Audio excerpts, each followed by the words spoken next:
fais cette vidéo, c'est pour vous parler des sorties littéraires du mois de septembre qui m'intéressent fortement. Encore une fois, cette liste est énormément exhaustive. Ce sont vraiment les titres qui moi m'intéressent, qui me donnent envie de les acheter. Il y en a énormément évidemment d'autres qui vont sortir. D'ailleurs, s'il y a des titres que je n'ai pas notés qui vous font envie, n'hésitez pas à les mettre en commentaire parce que je ne peux évidemment pas tous citer.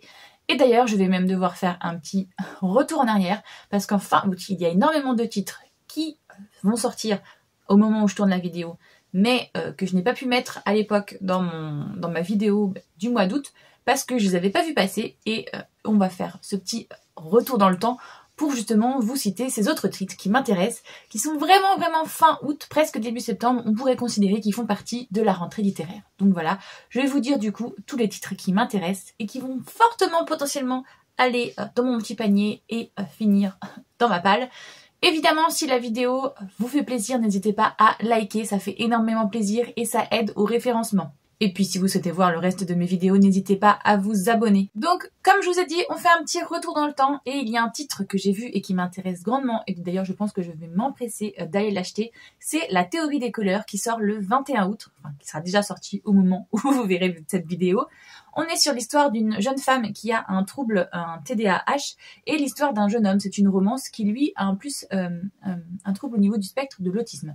Et donc du coup, ces deux personnalités vont devoir faire un stage ensemble et vont évidemment avoir énormément du mal à être compatibles les uns et les autres, puisque déjà de base, dans leur comportement, ils ne respectent pas les normes sociales. Alors entre deux, eh bien, ça risque de créer énormément de quiproquos.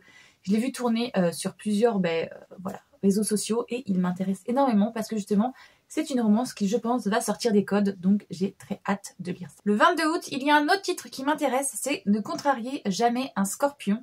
Alors là, c'est un petit peu particulier parce que c'est un tome 2. Le premier, c'est Méfiez-vous des Gémeaux. Je suis Gémeaux. Quand j'ai vu ce titre et cette couverture qui a été illustrée par Margot, que je connais, que j'adore, puisque c'est elle aussi qui va illustrer notre prochain roman qui va sortir avec Cynthia. Quand j'ai vu ces deux titres, je me suis dit « Ah, il faut trop envie !» J'adore l'astrologie, j'adore les romances et tout. Mais le problème, c'est que c'est un petit peu, ça a l'air d'être un petit peu trop young adulte pour moi. En ce moment, j'ai remarqué que j'aimais plus trop ça. Donc, je vais voir si je me les achète ou pas. Mais je vous avoue que ces deux titres m'ont tapé dans l'œil. Déjà parce que le titre, j'adore. Et en plus, la couverture est magnifique. Donc, voilà. Je ne sais pas plus que apparemment, ça va être des romances young adultes autour, visiblement, de l'astrologie. Mais je vous avoue que je ne suis pas allée voir les résumés. Il y a un autre titre qui va sortir cette fois-ci le 28 août, c'est Hors d'œuvre et préjugés de Émilie Parizeau. Et alors là on est sur un truc culinaire, donc ça change aussi un petit peu de la romance. Je crois que c'est une jeune femme qui va créer son propre restaurant avec un de ses meilleurs amis et qui a hâte en fait d'avoir ses premières critiques, ses premiers retours au niveau justement des critiques gastronomiques. Sauf que ça ne va pas être aussi positif qu'elle l'entend puisque apparemment une de ses premières critiques va être négative et je pense qu'il va y avoir une histoire d'amour justement entre ce critique qui lui a fait une critique négative et elle. Donc voilà, Émilie Parizeau, j'avais déjà lu des romances d'elle, donc je connais un peu sa plume, j'aime beaucoup. Par contre, je pense que je vais pas l'acheter tout de suite, puisque je vais le prendre en précommande pour le FNR, parce que si vous savez pas, c'est de Hugo New Romance. Donc du coup, plus vous faites une précommande assez importante, et plus vous avez de chance d'avoir des gratuités à la fin. Donc je pense que je vais pas l'acheter tout de suite, mais que je vais le mettre dans mes précommandes FNR. On est très contente, on a hâte de lire ça parce qu'il y a un tome 1 du coup qui sort et il y a le tome 2 aussi qui va sortir incessamment sous peu. Donc on a hâte de lire ces petites romances. Ça sera en poche par contre cette fois-ci. Il va y avoir Royal Scandal qui va sortir aussi le 29 ou le 28 août, je ne sais plus. C'est la suite du coup de Royal Blood. C'est l'histoire d'une jeune femme qui est la fille cachée du roi d'Angleterre et... Enfin, il faut avoir lu le tome 1 du coup pour tout comprendre les tenants et les aboutissants, mais en gros voilà, elle a été, je crois qu'elle a, je sais plus si c'est 16 ou 18 ans, peut-être bien 18, elle a été cachée toute sa vie jusqu'au jour où justement il va y avoir un truc particulier qui va faire que, elle va devoir rapatrier en Angleterre et évidemment la presse va s'emparer de cette affaire, comment ça se fait que le roi a une fille cachée depuis plus de 18 ans et qu'on ne connaît pas ça, et au moment où elle va revenir en Angleterre et où on va découvrir son identité, il va y avoir un meurtre dont elle va être accusée et donc tout le tome 1 se passe autour de ça, du coup de la construction ou reconstruction du lien avec la famille et avec sa demi-famille aussi, parce que du coup elle a une demi-sœur et elle a une belle-mère et enfin bref, il y a plein de monde dans la famille royale, plus le public, plus cette enquête autour du meurtre qu'elle serait soi-disant la suspecte. Donc voilà, il y a plein de choses qui font que c'est un livre un tome 1 que j'avais adoré et j'ai vu que le tome 2 allait sortir. Je sais pas trop si je vais me précipiter pour l'acheter, mais en tout cas je pense que ça fera partie, si je vois par exemple à la médiathèque, d'un emprunt possible de faire, ou que Cynthia là par exemple aussi, je lui piquerais volontiers parce que j'avais bien aimé l'histoire, mais de là à l'acheter tout de suite, pas forcément. Le 29 août, on a The Parring qui sort, donc c'est de l'autrice qui a fait My Dear Fucking Prince, ou My Fucking Dear Prince, je sais plus, bref. On est encore sur une romance, alors si je me trompe pas, alors je crois que c'est MM, non? En tout cas, ça a l'air d'être quelque chose de LGBTQIA+. On est sur du coup un road trip qui va se passer en Europe, je crois, entre deux ex, et donc du coup potentiellement la flamme va être attisée entre eux. J'ai déjà vu une chronique passer dessus, apparemment c'est une scène très explicite et il y a énormément de sexe, ce sont des personnes qui sont âgées de 28 ans, donc voilà, elles sont adultes, elles sont plus que chaud patate, donc voilà, peut-être pas à mettre entre toutes les mains, mais je sais pas si je vais y aller parce qu'on m'a fait comprendre que c'était quand même très détaillé, très long, que c'était sûrement bien, je crois que c'est Muffin and Books qui a mis dans une de ses chroniques justement, que pour des personnes qui ne sont pas d'Europe, c'est peut-être cool parce que justement il y a énormément de détails et tout, ça les fait rêver, ça les fait voyager. Mais peut-être que pour nous, en tant qu'Européens, ça sera peut-être un peu trop, traînera trop en longueur. Voilà. Donc je vais voir. Ce titre me fait envie, mais au vu de ce retour, j'étais en mode ah bah peut-être que finalement je le mettrai pas dans mes priorités, même s'il m'intéresse quand même grandement. Un tout petit retour en arrière parce que donc là ce que je disais c'était du 29 août, là on revient au 28 août.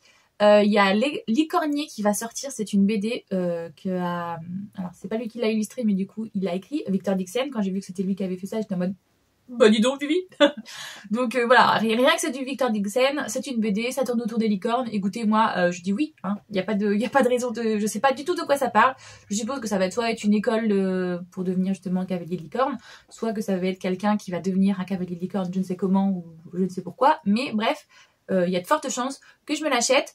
Ou alors que je la fasse procurer via la médiathèque parce que voilà, j'ai très envie. C'est Vivi, de toute manière, je fonce tête baissée quand c'est Victor. Il n'y a pas de souci là-dessus. Les illustrations en plus ont l'air très cool, ont l'air très jeunesse, très fun, donc on a hâte de lire ça. Toujours le 28, on a un tome 2 du coup, F comme Fake Dating, qui est du coup le tome 2 de B comme Book Boyfriend, je crois, que je n'ai pas lu encore. Mais les couvertures me font drôlement envie. Les résumés aussi, les tropes en général ont tout pour me plaire, donc il n'y a pas de... Voilà, c'est dans ma wishlist. Je vais peut-être pas l'acheter tout de suite, mais ça fait partie des titres qui me font très envie et que je pense incessamment sous peu, je vais faire un petit appel à mes proches en mode bon écoutez, à Noël, ça serait bien qu'on m'achète ça. Hein. Donc voilà, ces titres-là, je pense qu'ils vont faire partie de ma wishlist de Noël. On revient au 29 août et du coup, on va avoir L'Éden des sorcières, le tome 7 qui va sortir et que celui-là, dès que je vais le recevoir, je vais le lire tout de suite. Celui-là, je vous préviens, il est déjà commandé parce que j'adore cette saga, c'est des mangas pour le coup.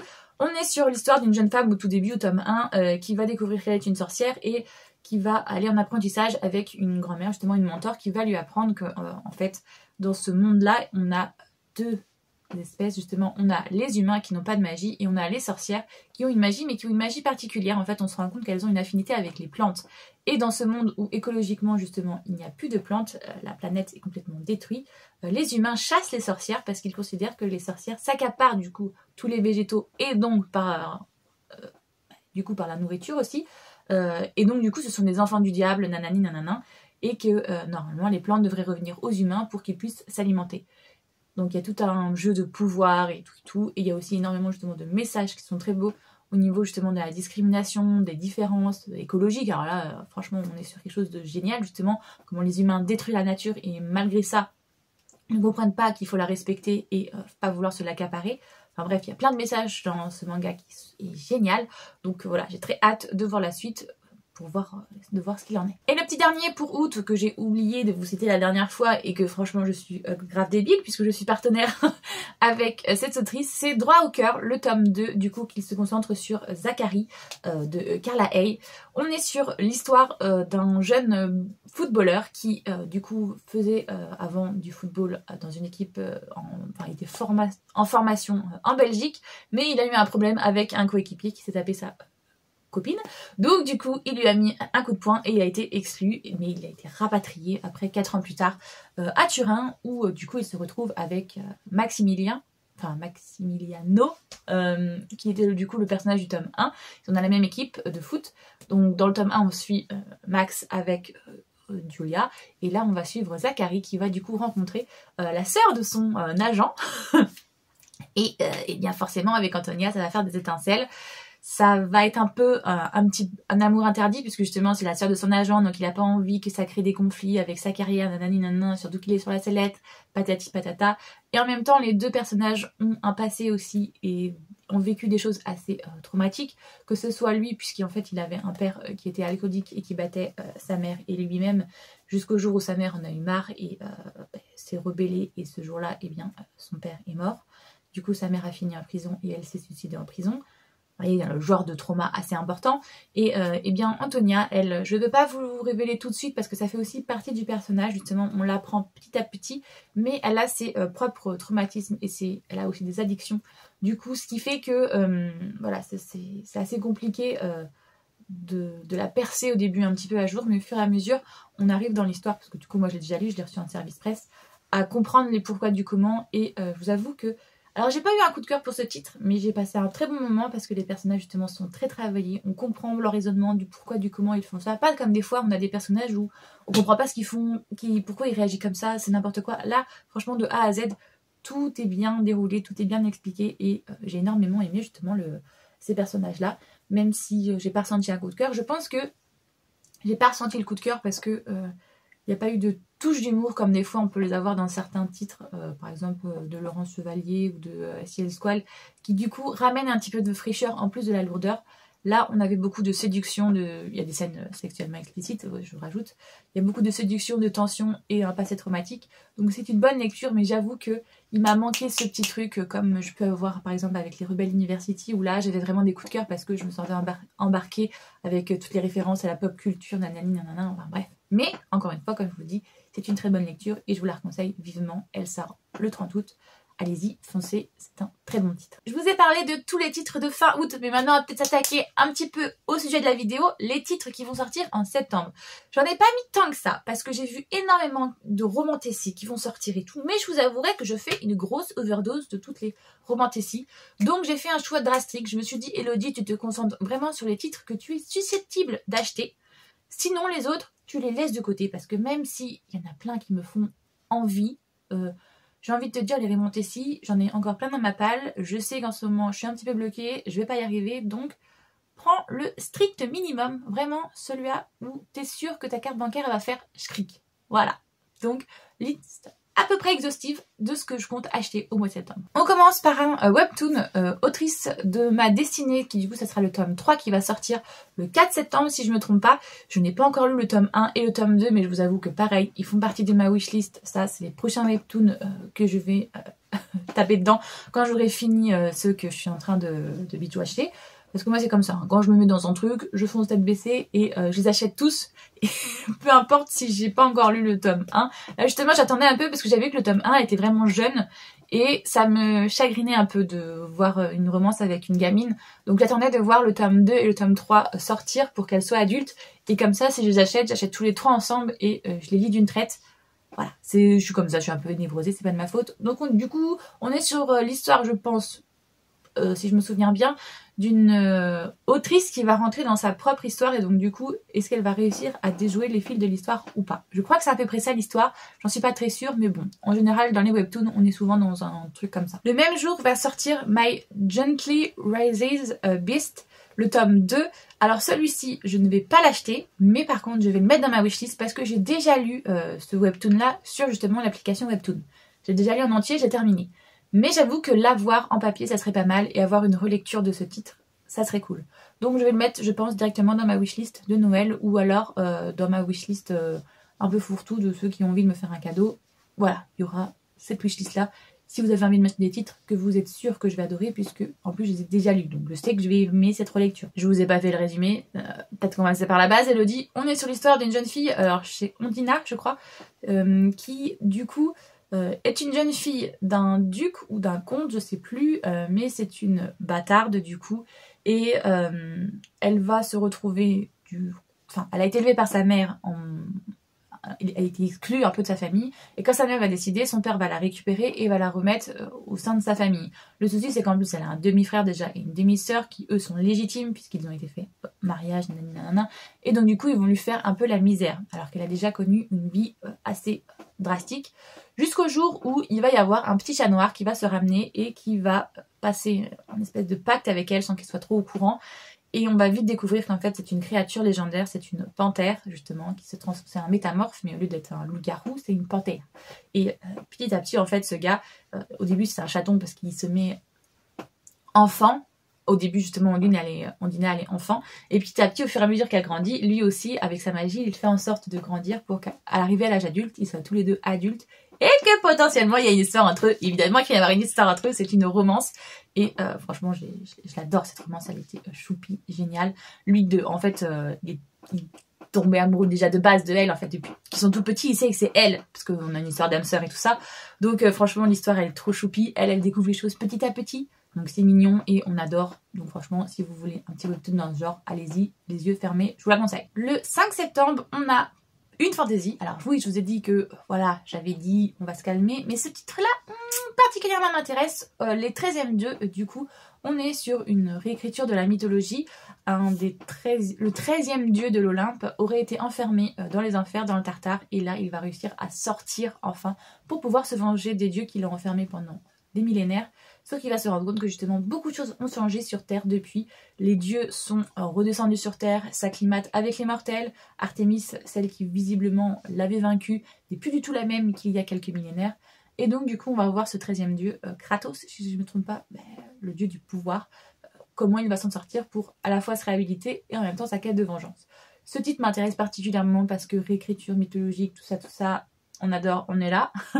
Donc voilà, j'ai hâte et j'ai hâte. Mais en même temps, celui-là, j'ai envie de l'acheter, mais comme je vous ai dit, il ne sera pas dans une de mes priorités puisque, eh bien, alors ça sera peut-être pas une romantique, ce sera plutôt une fantaisie, mais je vais d'abord bien vider ma palle de fantaisie ou de romantasy avant d'acheter des nouveaux titres. Mais je le mets quand même parce qu'il va être potentiellement dans mon panier incessamment sous peu dans les mois à venir. À la même date, on a Béni les Maudits, le tome 2. C'est La fortune sourit aux acharnés, je crois, le tome 1. J'ai le tome 1 dans ma liseuse, je ne l'ai pas encore lu, donc je vous cite que le tome 2 va bientôt sortir. Mais comme je vous ai dit, je ne l'ai pas encore lu, j'ai pas trop envie de spoiler, donc je ne veux pas lire le résumé. Voilà, je vous dis juste, il sort, si vous avez envie, il sera là. Moi, j'ai pas encore lu le tome 1, donc on est sur une romantésie encore une fois. Donc justement, j'attends d'avoir lu le tome 1 pour me dire est-ce que je fonce sur le tome 2 ou pas. Le 18 septembre, on va avoir une anthologie des Twist and Tales que je sais pas si vous allez voir, ils sont... Ah non, ils sont là, vous les voyez pas. Que j'adore évidemment, je suis une énorme fan de Disney comme vous pouvez voir ici et puis peut-être ici, j'en ai un peu partout. Donc on est apparemment sur eh bien, une autrice qui a écrit 8 ou 10 nouvelles, je sais plus, sur plusieurs justement contes différents, des réécritures différentes, donc j'ai hâte. Parce que je vous avoue que certains titres là, je les ai énormément aimés, et d'autres je les ai trouvés plutôt moyens. Donc là j'ai hâte de voir ce que ça va donner ce titre là, surtout qu'en plus l'objet livre a l'air d'être très bien travaillé, que celui-là ça va être un brochet apparemment, qui va déjà avoir un jaspase et du vernis sélectif, il va être très beau, donc voilà, on n'aura pas besoin en plus de se retaper, d'acheter tous les collecteurs et tout, ça me va très bien. Donc, comme je vous ai dit, c'est du Disney, c'est de la réécriture, j'ai cru voir qu'il allait y avoir Hercule, Maléfique, peut-être Mulan, enfin bref, moi ça me dit de ouf de foncer dessus. Si je me trompe pas, c'est Jen Kalonita qui a écrit cette anthologie là. Donc voilà, j'ai hâte de voir, fan de Disney, je vais foncer tête baissée je pense dedans. Parce que dans les Twist and Tales, il m'en reste quelques-uns que j'ai pas lu mais pas beaucoup non plus. Donc il y a celui-là d'Hadès, il y a celui de... Comment ça s'appelle, Alice au Pays des Merveilles que j'ai pas lu et Merlin l'Enchanteur. C'est trois là que j'ai pas lu. Peut-être un quatrième mais je me souviens plus c'est quoi le titre.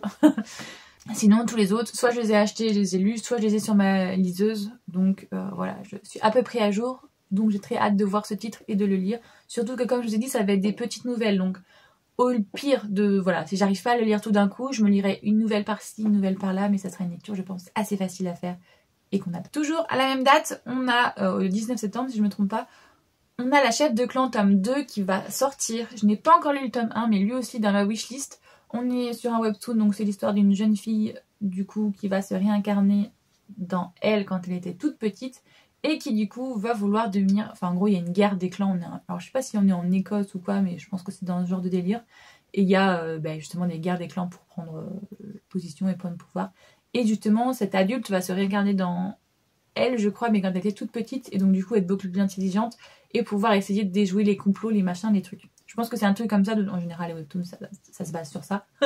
Donc voilà, ce titre me fait aussi envie parce que j'aime énormément tout ce qui est intrigue de cour, et puis tout ce qui est clan, Écosse, nanana, on adore, on va pas se mentir. Jimmy Fraser est passé par là. Donc voilà, j'ai hâte de lire ce titre. Pareil, je pense que je vais m'acheter les 2 tomes d'un coup, puisque j'ai pas encore lu le tome 1. Et comme ça permettra d'avoir... Parce que le problème avec les mangas ou les webtoons, c'est que comme c'est des supports graphiques, c'est très court et ça me dure quoi, 45 minutes, maximum 1 heure. Et pour le prix, vu que ça coûte 15 balles, presque le prix d'un roman, ça fait chier et on a envie, en général quand on a 4 tomes 1, c'est hyper introductif, d'avoir la suite assez rapidement. Donc j'essaye justement d'acheter en général 2 tomes par 2 tomes, comme ça j'avance dans l'histoire et je suis pas frustrée de m'arrêter juste à l'introduction, d'être pas sûre d'aimer ou de pas aimer. Voilà. Moi, c'est comme ça que je fais, vous faites comme vous voulez. Petit dernier de ma sélection que j'ai vu, il va y avoir du coup un préquel de Fable. Du coup, ça va être Sainte qui va sortir un livre sur le père justement de Fable. Si vous ne connaissez pas, donc ça sort le 25 septembre. On va peut-être commencer par les bases, hello. Et du coup, je vous disais, le résumé de Fable, c'est l'histoire d'une jeune femme qui va être abandonnée sur une île un peu particulière, où justement on abandonne des gens qui sont un peu des rebuts de la société. Son père va l'abandonner là et va lui dire écoute, ta mère est décédée, ok, ton héritage t'attend, mais pour l'avoir, il va falloir que tu sors de cette île et que tu te démerdes en fait, que tu arrives par tes propres moyens à t'en sortir pour me prouver que tu es digne d'hériter de ta mère et de moi au passage, puisque lui en gros c'est un peu le roi des pirates. C'est pas dit comme ça, mais on est sur ce délire là. Donc elle va rester pendant 4 ans sur cette île en étant une jeune gamine, je crois, elle a 16 ans, 15, même pas je crois. Enfin bref, c'est une adolescente qui va devoir se débrouiller dans une île où littéralement on a que des brigands, que des malfrats, et elle va du coup plonger dans l'océan pour récupérer des gemmes et des pierres et des cristaux et machin, pour pouvoir les revendre et se faire un petit magot pour pouvoir se payer un ticket de retour en gros sur le continent. Et on va suivre du coup les aventures de Fable et sa quête à la fois de retrouver son père, de comprendre ce qui se passe et en même temps de fuir tous les problèmes qu'elle a. Et donc là, on va revenir dans ce tome-là précisément sur Sainte, sur son père, et du coup, j'imagine du pourquoi, du comment il est devenu l'homme qu'on connaît dans la duologie de Fable. Il y avait eu un autre tome qui a été fait sur Page et je ne sais plus comment c'est, Aster, sur un couple qu'on voit dans cette duologie, qui me plaisait bien aussi, mais que je vais attendre de voir s'il y a des critiques, s'il y a des retours dessus, parce que j'en ai pas encore vu des tonnes. Et peut-être que aussi j'irai sur Sainte parce que c'est un personnage hyper complexe. On comprend pas toujours le pourquoi du comment, c'est les choix qu'il fait, parce qu'en tant que père, voilà, il est quand même assez dur, assez rude le gars. Donc voilà, potentiellement je vais me laisser tenter par celui-là.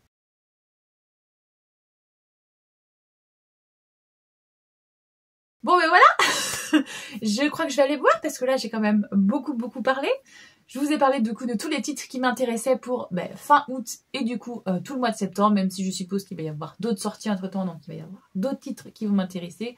Comme je vous ai dit au tout début, s'il y a des titres que vous avez vus qui allaient apparaître et que je n'ai pas cité, n'hésitez pas à en parler en commentaire, c'est là pour ça. Je vous répondrai avec évidemment énormément de plaisir. J'espère que vous avez passé un bon moment à regarder cette vidéo. Et puis évidemment, j'espère que tout va bien pour vous, que vous faites de bonnes lectures. Et je vous fais tout plein de gros bisous.